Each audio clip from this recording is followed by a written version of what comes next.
Purpose of the creation of this universe, Part 5. The next verse.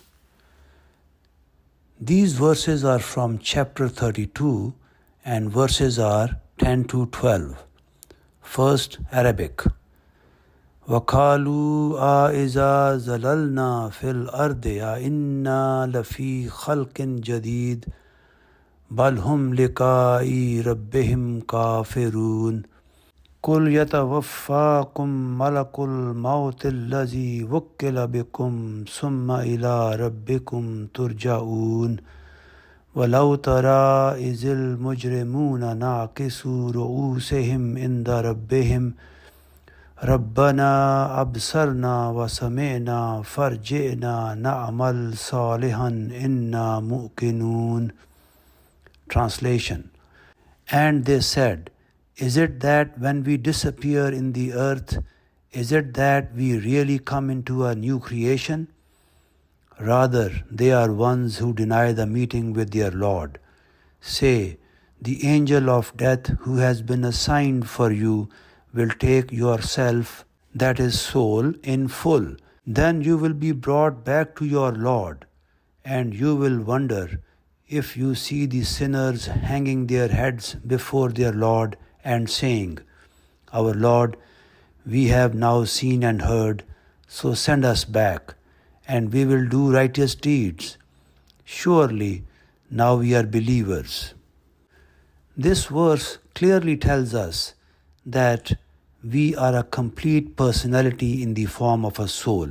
Let me read the relevant part of the verse. It says, the angel of death who has been assigned for you will take yourself, that is soul, in full. A renowned Muslim scholar, Maulana Maududi, has explained these verses very well.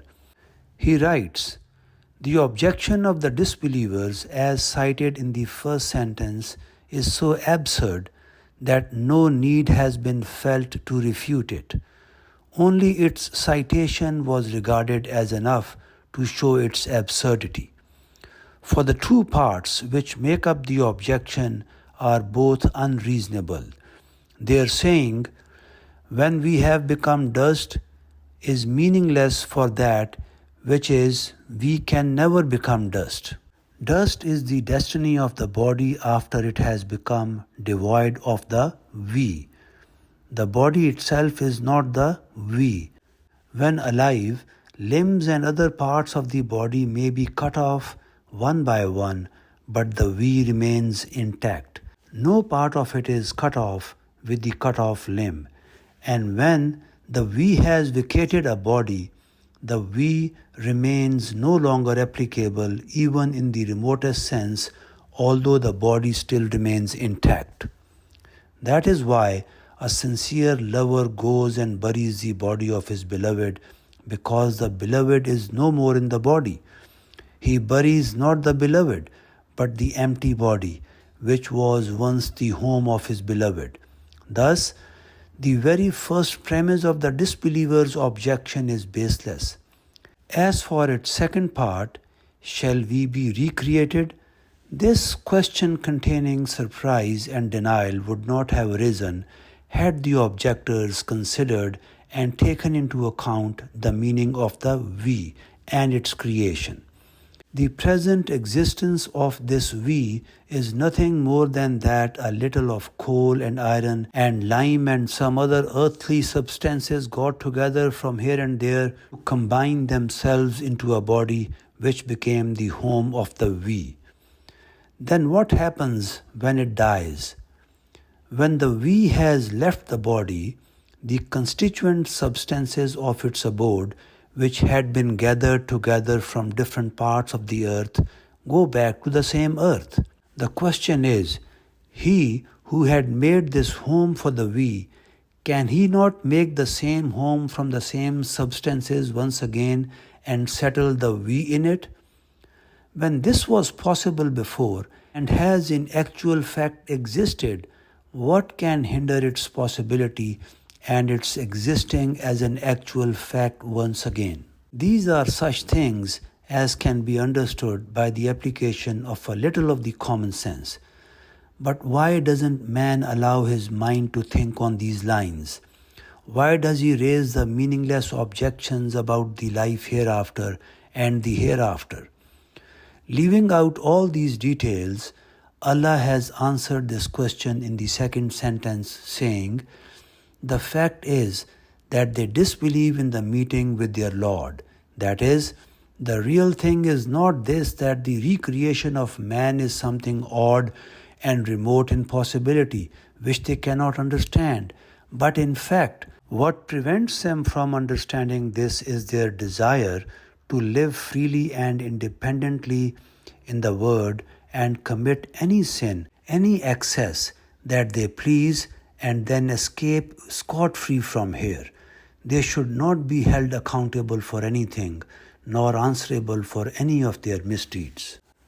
Maududi continues and says, "Your ego will not mix in the dust, but as soon as its term of action comes to an end, God's angel of death will come and will take it out of the body and seize it completely.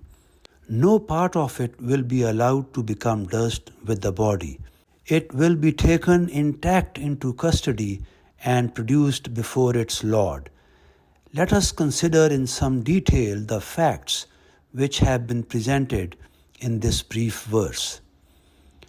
It says that death does not occur as a matter of course, like the stopping of a watch suddenly when it needs rewinding. But for this purpose, Allah has appointed a special angel who comes to receive the soul precisely in the manner as an official receiver takes something into his custody. From the details which have been mentioned at other places in the Quran, it becomes apparent that the chief angel of death has a whole staff of the angels under him, who perform a variety of duties in connection with causing the death, seizing the soul and taking it into custody. Moreover, their treatment of a guilty soul is different from their treatment of a believing righteous soul. It also shows that man does not cease to exist after death, but his soul survives the body. The words of the Quran, "The angel of death shall seize you completely," point out the same reality.